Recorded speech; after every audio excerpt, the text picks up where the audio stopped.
Okay, this video is about customers and creators.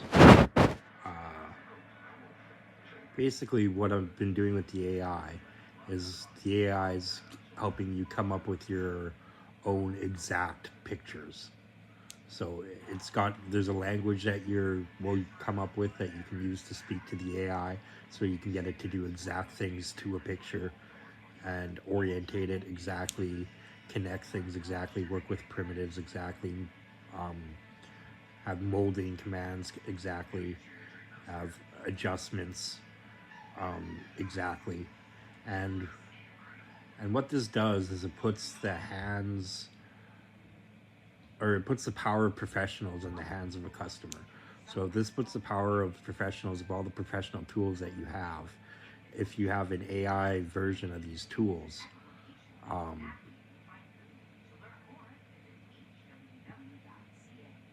basically a customer rather than a professional can do each of these tasks.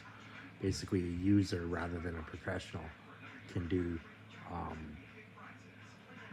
all the tasks needed for an exact picture. And now when you take this exact picture and you now are working with prefab primitives, where this picture is now going to be redesigned with prefab primitives, or the whole time you're building this picture you're working with prefab primitives, you're now talking about bringing this picture to life.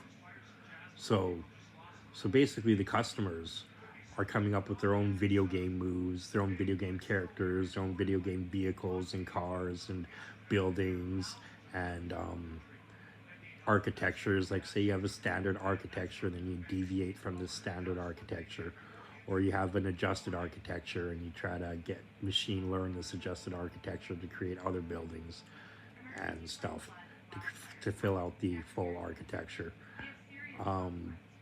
You create these virtual worlds, these virtual environments that aren't just real but also fantasy and are fictitious and fantasy and to the limits of your imagination, basically. and and not just professionals in movie studios, but the customers, the users, the players of the video games, people, the people that want these products in their houses, people that are doing interior designing with AI and then buying the products that they interior design with, getting custom materials and get custom colors and custom designs. And now you take this to the bigger buildings where you start now using AI to design your house or your car. So you're designing cars in a video game. Now you design cars in real life. You're designing houses in a video game, designing buildings in a video game. Now it's designing a house for real life. And now, fair enough. Assembling and building a house, bringing that to real life, is still a lot of work for an to do with prefabs. It's yeah. There's still foundational landscaping and stuff and leveling off and stuff, and to get it to all come together with robots is still, I guess if you do it in processes like level off the ground, dig the hole, well, then you still have to do whatchamacallit, you still have to do the actual, like when you pour concrete, you have to pull the boards off, you have to pull the nails off and boards off with hammers. So you have to come up with an automatic way of pouring concrete. I've seen an automatic way of pouring concrete.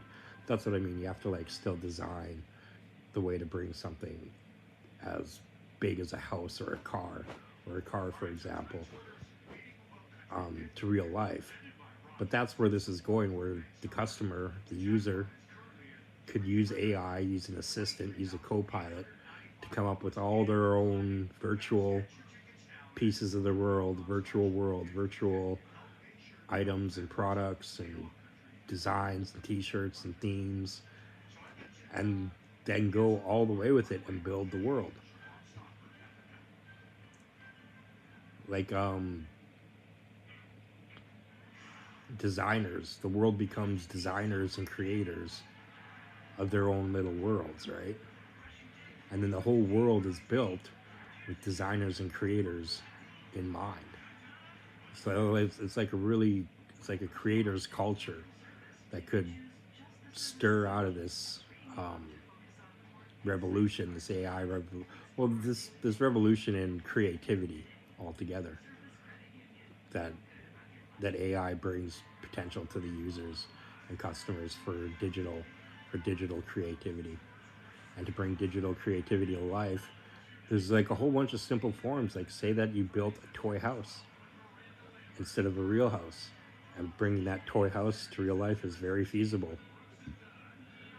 You know, bringing it on location, a little less feasible bringing it on location and assembling it automatically, and bringing that's a little harder. But to get a toy house and assemble it with a robot is very feasible, and then building off that, and